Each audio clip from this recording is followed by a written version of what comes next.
Fellow gardeners, I'm about to share something that completely transformed my raised bed game, and I mean completely. After years of struggling with compacted soil, slow plant growth, and disappointing harvests, I discovered this simple worm flooding technique that turned my beds into thriving ecosystems practically overnight.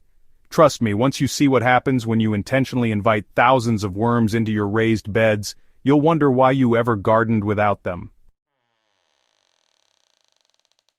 Let's get real about what's happening beneath the surface of your raised beds. While you're focused on what's growing above ground, the real magic happens in that dark, mysterious world below. Worms aren't just slimy little creatures, they're living, breathing soil factories that work 24/7 to create the perfect growing environment for your plants. Every single day, a healthy earthworm processes its own body weight in organic matter, transforming kitchen scraps, dead leaves, and other organic debris into what gardeners call black gold worm castings. These castings contain 5 times more nitrogen, 7 times more phosphorus, and 11 times more potassium than the surrounding soil. But here's the kicker. These nutrients are in a slow-release form that your plants can actually use, unlike synthetic fertilizers that often wash away or burn your roots. The tunneling action of worms creates something even more valuable than nutrients: soil structure. As they move through your beds, they're creating thousands of tiny highways that allow air and water to penetrate deep into the root zone.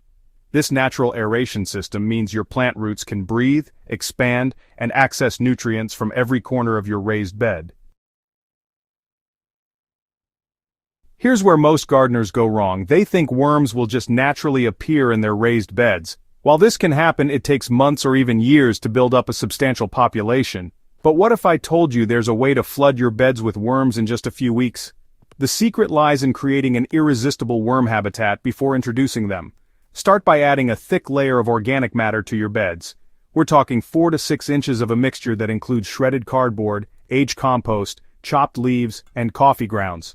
This isn't just food for the worms, it's their 5-star hotel. Next, you'll want to purchase red wiggler worms from a reputable supplier. I know what you're thinking. Can't I just dig up worms from my yard? While you could, red wigglers are specifically bred for composting and soil improvement. They reproduce faster, eat more, and adapt better to the confined space of raised beds than their wild cousins. When your worms arrive, don't just dump them onto the surface. Create small pockets throughout your bed by gently pulling back the organic matter, placing clusters of 20 to 30 worms in each pocket, then covering them back up. This distribution method ensures they'll spread throughout the entire bed, rather than clustering in one area. Temperature control is crucial for worm survival and reproduction. Your raised beds need to maintain temperatures between 55 and 75 degrees Fahrenheit for optimal worm activity. In hot climates, this means providing shade during the hottest part of the day and ensuring adequate moisture. In cooler areas, consider using row covers or cold frames to maintain temperature during shoulder seasons. Moisture management is equally important. Your bed should feel like a wrung-out sponge, moist, but not waterlogged. Worms breathe through their skin, so if the soil is too dry, they'll die, but if it's too wet, they'll drown. I've found that mulching heavily with straw or shredded leaves helps maintain consistent moisture levels while providing additional food as it breaks down. pH levels matter more than most gardeners realize. Worms thrive in slightly acidic to neutral soil, with a pH between 6.0 and 7.0. If your soil is too alkaline, add some aged compost or peat moss. If it's too acidic, a light dusting of agricultural lime will bring it into the sweet spot. This is where the magic really happens. Unlike traditional composting where you're waiting months for materials to break down, feeding worms in your raised beds creates an ongoing cycle of nutrient production. Kitchen scraps become available plant nutrition in just weeks instead of months. The key is understanding what worms love versus what they'll tolerate. Coffee grounds, crushed eggshells, vegetable peels, and fruit scraps, except citrus, are worm candy. They'll devour these materials and multiply rapidly. However, avoid meat, dairy, oily foods, and anything spicy or salty. These can create anaerobic conditions and attract pests. I've developed a feeding schedule that keeps my worms happy without overwhelming them. Every 2 weeks I bury about a cup of mixed kitchen scraps per square foot of bed space. I vary the location so the worms have to move around the bed, ensuring even distribution of their castings. Here's a pro tip that took me years to figure out. Pre-composting your scraps for just a week before feeding them to worms accelerates the entire process.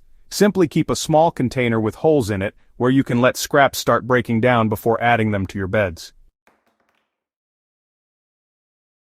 Success with this method requires paying attention to what your worms are telling you.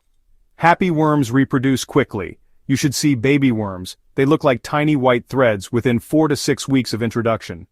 If you're not seeing reproduction, something in your environment needs adjustment. Overfeeding is the most common mistake I see gardeners make. Excess food creates anaerobic conditions, produces bad smells, and can actually kill your worm population.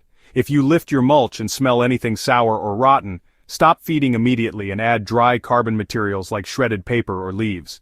Underfeeding is less common but equally problematic.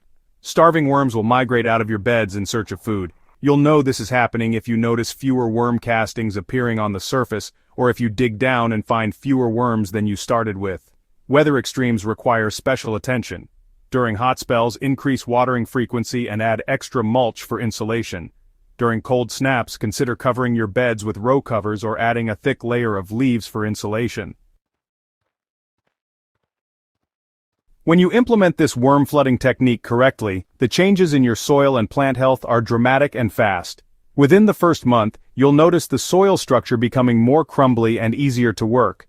By the second month, you'll see increased earthworm castings on the surface, those little piles of dark, nutrient-rich soil that indicate active worm populations below. But the real proof is in your plants.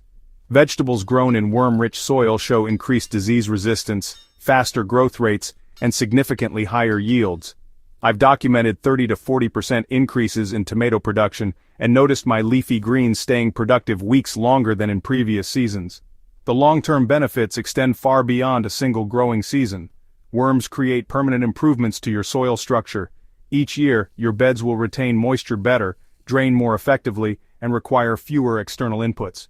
It's sustainable gardening at its finest. You're working with natural systems instead of against them. Ready to transform your raised beds into thriving worm ecosystems? Start by assessing your current soil conditions and gathering the organic materials you'll need. Order your red wigglers from a reputable supplier. I recommend starting with about 1 pound of worms per 4x8 raised bed. Remember, this isn't a one-time project, but an ongoing relationship with your soil ecosystem. The investment in time and materials you make now will pay dividends for years to come. Your plants will be healthier, your soil will be more resilient, and you'll be gardening in harmony with nature rather than constantly fighting against it.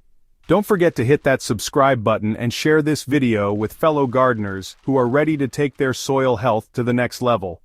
Have you tried flooding your beds with worms? Drop a comment below and let me know how it's working for you. Until next time, keep growing and keep learning. Your soil will thank you for it.